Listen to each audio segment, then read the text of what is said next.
أعوذ بالله من الشيطان الرجيم بسم الله الرحمن الرحيم.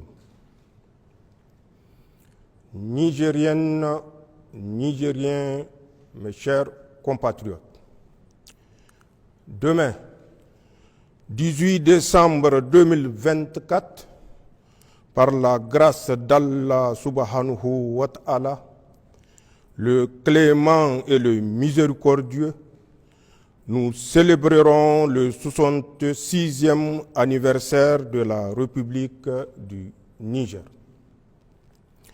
Il est de tradition en cette occasion, qui coïncide avec la fin de l'année, de faire un rappel des principales réalisations accomplies par le gouvernement et d'exposer les perspectives qui s'offrent à nous.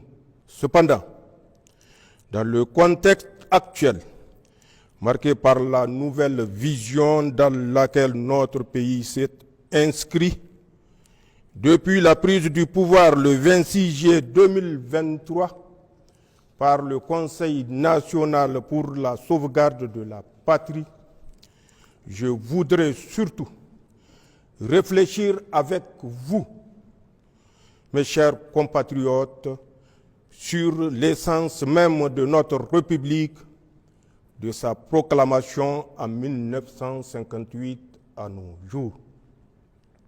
Cette réflexion collective est indispensable pour mieux saisir la complexité de la situation dans laquelle se trouve notre pays en rapport avec les enjeux liés à nos choix politiques actuels. Elle est aussi pour mieux saisir le chemin parcouru dans notre combat patriotique pour la sauvegarde de notre pays et pour le raffermissement de notre volonté de bâtir un Niger nouveau, garantissant un avenir meilleur pour tous ses fils. Nigériennes, Nigériens, mes chers compatriotes, la célébration de l'anniversaire de la proclamation de notre République intervient cette année dans un contexte particulier marqué par l'affirmation par le peuple nigérien de sa souveraineté suite à la prise du pouvoir par les forces de défense et de sécurité regroupées au sein du CNSP.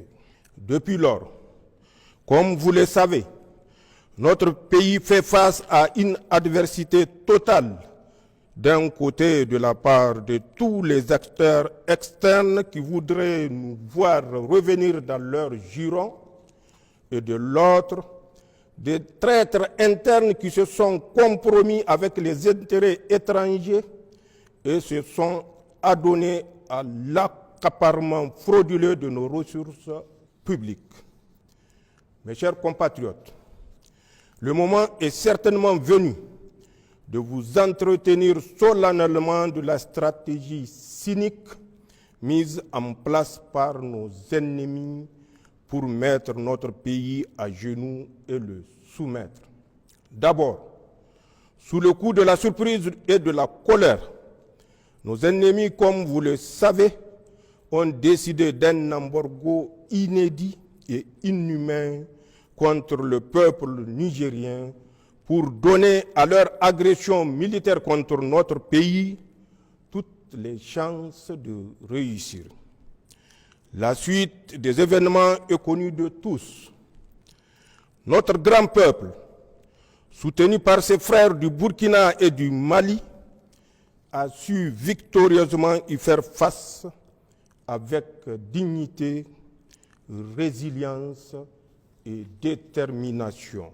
Face à leur échec, au lieu de s'inscrire dans la marche de l'histoire en cours au Sahel, en prenant notamment acte de notre choix politique, nos ennemis, nostalgiques de leur position de puissance néocoloniale et déterminés à défendre leurs intérêts, ont élaboré avec la complicité de certains Nigériens et des Africains renégats une nouvelle approche méthodiquement articulée autour des actions suivantes.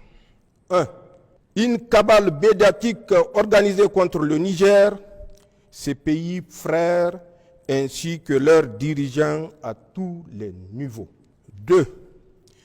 Une approche machiavélique pour saper la cohésion entre les membres du Conseil national pour la sauvegarde de la patrie d'une part et d'autre part entre le CNSP et son gouvernement avec la complicité de certains Nigériens. 3. Une campagne diplomatique auprès de tous les pays et autres institutions sous-régionales, régionales et internationales pour diaboliser et isoler notre pays. 4. Une guerre financière et économique pour étouffer notre pays, tout en prenant le soin d'annoncer formellement la levée de l'embargo. 5. Des actions ciblées pour agiter le front social avec la complicité de quelques acteurs politiques et de la société civile. 6. Des démarches pour diviser notre peuple et pousser certaines communautés à se rebeller contre l'autorité de l'État. 7. L'installation de bases militaires, d'unités mixtes de déstabilisation et de cellules de renseignement dans certains de nos pays voisins dans une stratégie sordide d'encerclement du Niger et des pays de la Confédération pour nous maintenir en permanence sous pression sécuritaire. 8. Enfin, la formation, le renseignement, le soutien financier et matériel à des groupes terroristes ainsi que leur encadrement et accompagnement sur le terrain des opérations. Nigériennes, Nigériens, mes chers compatriotes, comme vous pouvez le constater, ceux qui nous combattent pour nos choix politiques ont juste changé de méthode. Ils continuent encore, par leurs actions perfides et subversives, à nous faire véritablement la guerre. C'est le lieu de rendre un vibrant hommage à nos forces de défense et de sécurité qui, souvent, au prix du sacrifice suprême, protègent l'intégrité de notre territoire et assurent la sécurité ainsi que la stabilité de notre pays. À leurs veuves et leurs orphelins, qu'ils trouvent ici l'expression de notre compassion et notre soutien total. C'est également le lieu de rendre un vibrant hommage à l'ensemble du peuple nigérien, nos concitoyens des villes, des campagnes et de la diaspora. J'aimerais ici vous dire que je sais ce que vous êtes en train d'endurer en termes de privation et de vie chère. Je mesure les sacrifices que vous êtes en train de consentir pour notre dignité retrouvée, pour la souveraineté de notre pays et pour que notre cher pays, le Niger, reste debout dans l'indépendance. Je salue votre résilience, votre courage dans l'épreuve, votre patriotisme et votre sens de l'histoire. Vous avez décidé qu'il vaut mieux la dignité dans la souffrance au confort dans l'asservissement. D'ailleurs, les nombreuses contributions citoyennes au Fonds de solidarité pour la sauvegarde de la patrie, malgré les difficultés du moment, en sont des signes les plus éclatants. Elles sont la preuve de notre engagement collectif à faire désormais ce que nous pouvons pour notre pays. C'est là votre nouvel état d'esprit que je salue et pour lequel la patrie vous est toutes et tous éternellement reconnaissante. Je tiens à vous assurer que votre engagement et vos efforts commencent à porter leurs fruits. celui de la dignité et de la souveraineté retrouvée, d'un Niger nouveau dans lequel les Nigériens sont maîtres de leur destin. Pour ma part, je tiens à réitérer mon serment solennel de ne jamais trahir vos aspirations et d'œuvrer avec vous, ensemble, à la réalisation de nos objectifs communs d'indépendance, de paix, de sécurité et de progrès pour le bonheur de tous. Nigériennes, Nigériens, mes chers compatriotes, ce 66e anniversaire est l'occasion de prendre un vibrant hommage aux pères fondateurs de notre République qui ont accompli la mission de leur temps avec les moyens à leur disposition. Force est cependant de reconnaître que pour de nombreuses raisons, parmi lesquelles le corset néocolonial qui a lourdement limité les marges de manœuvre de nos pays, mais aussi l'assujettissement volontaire et zélé de certains de nos dirigeants, la véritable souveraineté est à conquérir. Après 66 ans, la bataille pour l'effectivité et l'efficacité de notre État reste entièrement à être menée. Or, de la même manière qu'il ne saurait exister de véritable État sans souveraineté, il ne saurait y avoir de développement sans État souverain. Seul un État souverain peut se développer.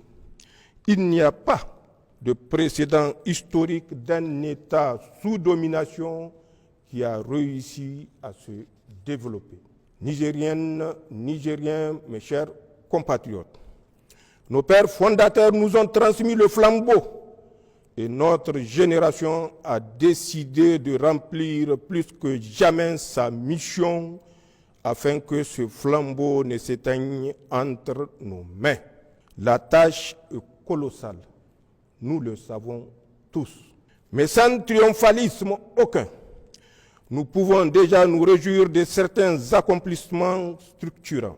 Ce que le peuple nigérien a réussi depuis le 26 juillet 2023, avec la prise du pouvoir par le Conseil national pour la sauvegarde de la patrie, c'est d'inscrire notre pays dans une nouvelle trajectoire qui, cette fois-ci, est porteuse d'espoir.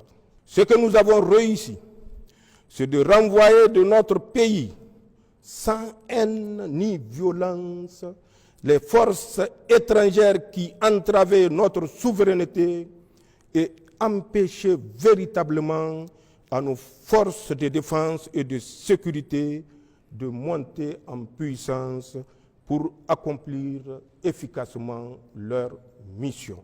Ce que nous avons réussi, c'est de dénoncer tous les contrats, textes législatifs, traités et conventions injustes qui ne vont pas dans le sens de l'intérêt du Niger et qui freinent le développement de notre pays. C'est un signal fort pour tous ceux qui ont l'habitude ou ont l'intention de dominer ou de piller le Niger que désormais notre pays défendra ses intérêts sans complaisance. Ce que nous avons réussi, c'est l'affirmation de notre souveraineté sur nos ressources naturelles longtemps spoliées et pillées par des puissances étrangères et leurs valets locaux. Ce que nous avons réussi, c'est l'unité de notre peuple sur des questions d'intérêt national. Désormais, tous les Nigériens regardent dans la même direction, celle qui préserve les intérêts supérieurs de notre pays. Labousanino, Zentian Assani. Ce que nous avons réussi, c'est de réveiller le patriotisme des Nigériens longtemps foulé aux pieds par des individus au service des intérêts personnels ou partisans et claniques, ou pire, à la solde des organisations mafieuses ou de puissances étrangères. Ce que nous avons réussi, c'est le soutien sincère de la population au gouvernement qui font désormais corps pour garder le pays sur la voie du développement. Ce que nous avons réussi, c'est de prouver que le Niger peut tenir debout, faire face courageusement avec succès au terrorisme, payer ses fonctionnaires, assurer ses dépenses de souveraineté de façon générale, bref, vivre sans la prétendue assistance étrangère souvent utilisée pour menacer ou humilier les Nigériens. Ce que nous avons réussi tous ensemble, c'est que pour la première fois dans l'histoire de notre pays, les décisions qui engagent le Niger et son peuple sont prises au Niger par des Nigériens et dans l'intérêt du Niger et nulle part ailleurs. C'est d'ailleurs ce qui nous a permis, en toute responsabilité et malgré le contexte difficile que nous connaissons, de prendre des mesures sociales à la fois symboliques et fortes que sont, entre autres, la baisse du prix à la pompe des hydrocarbures, la diminution des coûts de certains actes médicaux et chirurgicaux et la baisse des prix du ciment. Nigériennes, Nigériens, mes chers compatriotes, ces réussites sont encourageantes. Il faut cependant les inscrire non seulement dans la durée, mais également dans une vision globale et cohérente pour fonder véritablement un projet politique et social. Pour ce faire, nous avons deux grandes approches au niveau national et international. Au plan international, nous avons créé une alliance avec des pays avec lesquels nous avons la même histoire, la même trajectoire, les mêmes défis, les mêmes peuples et les mêmes aspirations. L'Alliance des États du Sahel qui nous unit au Burkina Faso et au Mali, deux pays frères qui sont résolument à nos côtés. Cette alliance, qui a évolué en confédération AES depuis le sommet historique de Niamey le 6 juillet 2024 et qui a vocation dans un proche futur à se transformer en fédération, Inch'Allah, va nous permettre de sécuriser notre espace commun et nous encourager véritablement sur la voie du développement. Ensuite, nous avons décidé de diversifier nos partenaires et d'inscrire désormais nos relations diplomatiques dans le principe de respect mutuel, d'égalité, de souveraineté, d'un partenariat sincère, équilibré et gagnant-gagnant qui prend en compte les intérêts de notre pays. C'est certainement le lieu de remercier, au nom du peuple nigérien, des pays amis et frères qui ont fait preuve de compréhension et d'amitié sincère avec le Niger en ce moment difficile que nous vivons. Sans les citer, ils se reconnaîtront tous et savent qu'ils peuvent aussi compter sur le Niger. Au niveau national, j'ai défini un cadre stratégique de gouvernance pour la transition intitulé pour le Niger, Labussanino Zanchank Assani, qui se décline en 4 axes. Axe 1, le renforcement de la sécurité et de la cohésion sociale. Axe 2, la promotion de la bonne gouvernance. Axe 3, le développement des bases de production pour la souveraineté économique. Axe 4, enfin, l'accélération des réformes sociales. D'autre part, j'ai élaboré des lettres de mission pour les membres du gouvernement. Chaque département ministériel va rendre compte le moment venu de l'exécution des missions à lui confiées et les conséquences en seront tirées. Cela en toute responsabilité. Il s'agit de notre devoir sacré de redevabilité envers le peuple nigérien. En tout état de cause, à un moment ou à un autre, chacun rendra compte de ses actes devant le peuple, devant l'histoire et devant son Créateur. C'est aussi vrai pour les gouvernants que pour les agents publics, les pères de famille et chaque citoyen.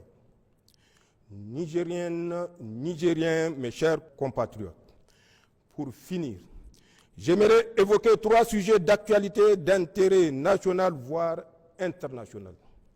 D'abord, comme vous le savez, notre pays a décidé, avec nos 2 autres pays frères, le Burkina Faso et le Mali, de quitter la CEDEAO. Il s'agit d'une décision irréversible, car longuement et mûrement réfléchie.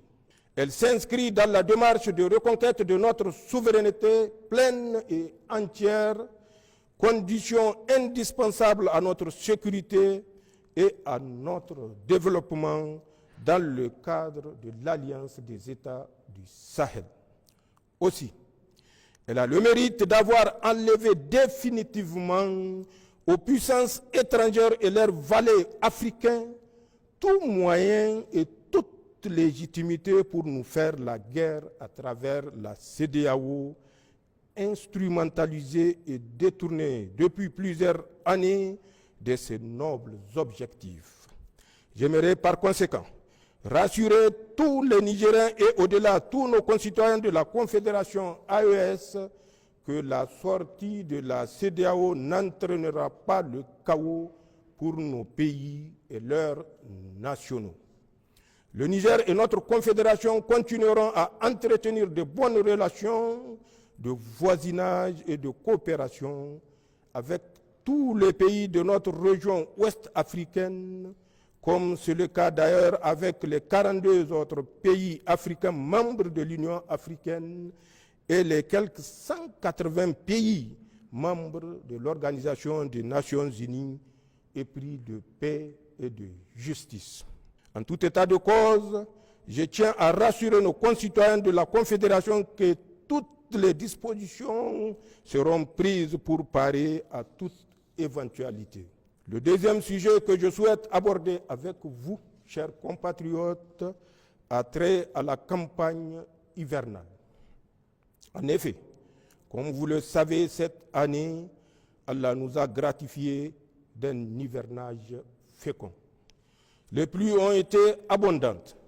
Aussi, elles ont certes causé d'importants dégâts matériels et endeuillé nos familles.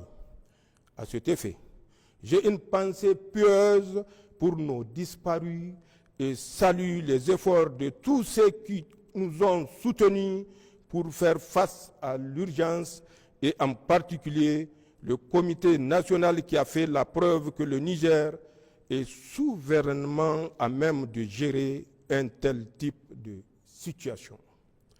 Mais ces pluies nous ont surtout permis d'avoir une récolte et des pâturages abondants. J'invite par conséquent tous les services compétents de l'État et l'ensemble des Nigériens à tirer toutes les leçons de cette campagne hivernale pour que les pluies dans notre Sahel aride ne soient plus synonymes d'inondation, de destruction, de désolation et de mort, car elles sont un grand bienfait d'Allah subhanahu wa ta'ala, comme le traduit si bien l'adage Hausa qui dit « Rua lema taïgara ». D'autre part, je lance un appel pour une gestion rigoureuse et responsable des bienfaits de cette campagne hivernale, en préservant notre pâturage des feux de brousse et en gérant nos récoltes en bon père de famille que nous devons tous être. Enfin, j'invite tous les Nigériens à se départir des messages mensongers, diffamatoires, haineux sur les médias et autres réseaux sociaux. Ils sont contraires à nos valeurs traditionnelles et religieuses. Ils participent à nous distraire pour nous éloigner du vrai débat public sur nos intérêts vitaux et stratégiques à un moment où nous sommes véritablement en guerre contre nos ennemis qui tentent par tous les moyens de briser notre vivre ensemble pour empêcher notre marche résolue vers le progrès. C'est dire que l'heure est plutôt à la vigilance pour déjouer la campagne d'intoxication et de désinformation entreprise par les sponsors du terrorisme au Sahel pour saper le moral de nos troupes, inciter à la haine ethnique et briser notre cohésion sociale héritée de nos ancêtres. Nigériennes, Nigériens, mes chers compatriotes, au terme de mon allocution, je tiens à rendre un hommage sincère et mérité à tous ceux qui se sont mobilisés et continuent de se mobiliser pour défendre notre dignité et notre souveraineté. C'est sur votre ferme engagement que repose la réussite de nos projets pour le Niger. Je prie Allah, le Créant et le Miséricordieux, qu'il accorde son paradis éternel à nos frères et sœurs, militaires comme civils, victimes du terrorisme, et souhaite un prompt rétablissement aux blessés. À tous, sachez que votre sacrifice et vos efforts ne seront pas vains. Le Niger est sur la bonne voie, celle du progrès pour tous ses fils. Aussi, j'invite chaque Nigérien à se forger l'intime conviction que le Niger est notre bien commun. Il nous appartient à tous et non pas à une quelconque puissance étrangère ou à une quelconque organisation régionale ou internationale. Il revient par conséquent à nous, Nigériens, et à nul autre individu, pays ou organisation, non seulement de protéger notre pays pour le ICO au niveau des pays prospères, mais également d'en tirer la détermination pour ne céder à aucune menace, aucune injonction, d'où qu'elle vienne. Intégrons donc définitivement que le Niger, terre de nos ancêtres, est éternel et que les difficultés de l'heure sont nécessairement passagères. Leur intrigue, leur sursis en espérant que la Confédération s'effondre dans les mois à venir, ainsi que leur plan satanique de déstabilisation échoueront sans aucun doute, Inch'Allah, face à notre détermination et avec l'aide d'Allah. Enfin, je voudrais, en ce moment où le regard des Nigériens est tourné vers les compétitions de notre lutte traditionnelle, qui est à sa 45e édition, souhaiter une belle Koko Galgagia à tous. Que le meilleur gagne et que les Nigériens fraternisent dans leur diversité culturelle et la sécurité. C'est ainsi que le Niger gagnera. Vive la République, vive le Conseil national pour la sauvegarde de la patrie et son gouvernement, vive le peuple uni et engagé pour sa souveraineté, vive la Confédération Alliance État du Sahel, vive le Niger, je vous remercie.